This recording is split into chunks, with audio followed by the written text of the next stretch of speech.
அமெரிக்காவின் புதிய கண்டுபிடிப்பான மினிட்மேன் 111 ஏவுகணை விண்ணில் ஏவப்பட்டு சோதனை.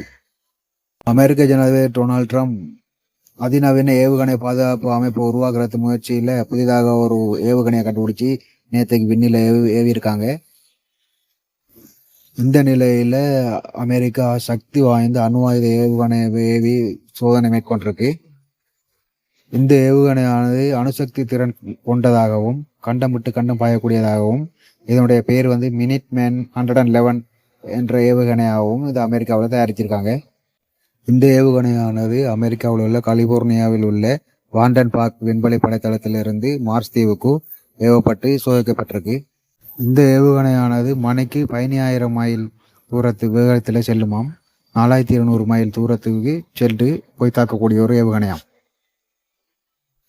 அமெரிக்க இராணுவம் என்ன சொல்லுதுண்டா, இந்த ஏவுகணை சோதனை வழக்கமானதுதான், தற்போதைய உலக நிகழ்ச்சிகளுக்கு எதிர்வினை அல்ல என்று அமெரிக்க இராணுவம் கூறுது.